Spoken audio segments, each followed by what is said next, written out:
निमित्तानेच बरेच वेळा त्यांना बाहेर काहीतरी ऐकून कोणी त्याला भडकावून ते गैरसमज निर्माण करण्याचा प्रयत्न असतात. परंतु आम्ही जे सांगितलं की ज्या ठिकाणी सरकारी जागेमध्ये बसलेलं अतिक्रमण नसते त्या ठिकाणी त्यांना काढल्यानंतर त्यांना पुनर्वसनाची 100% त्या ठिकाणी तुमची स्वतःची जागामध्ये बांधकाम असेल आणि अनधिकृत बांधकाम तो आम्ही पाडलं जाणार आणि ज्या वेळेला आम्ही ते जागा घेणार त्यासाठी तुम्हाला आवश्यक असलेली मोबदला जे TDR असेल किंवा पैसे असेल दॅट इज युअर चॉईस की त्यांच्या चॉईस प्रमाणेच आपण केलं जातं. आणि बरेच ठिकाणी आपण मार्किंग करतो. मार्किंग केल्यानंतर कोणाची किती जागा जातो हे आपल्याला कळतं आणि त्यानंतर त्यांना रिटर्न नोटीस देणार आणि रिटर्न नोटिसामध्ये त्यांच्याकडे काय आहे काय पुरावा आहे स्वतःची मालकीचा असेल तो आम्ही त्यांना मोबदला देणार.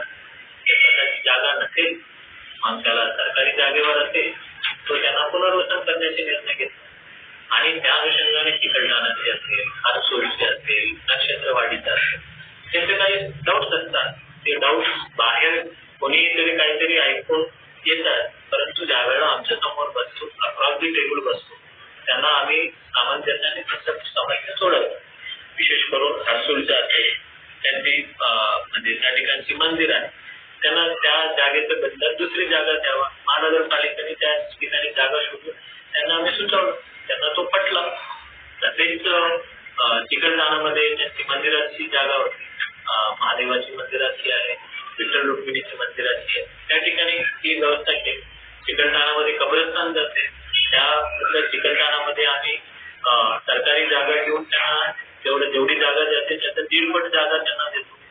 त्यांची दुकानं जात आहेत आम्ही त्यांना सांगितलं तुम्हाला दुकानाबद्दल पैसे पाहिजे का TDR पाहिजे किंवा दुकानाबद्दल आम्ही दुकान बांधून देतो. ज्या ठिकाणी जागा आहे शक्य आहे त्या ठिकाणी आपण बांधून देतो. आता विशेष करून आता चंपा मस्जिद पासून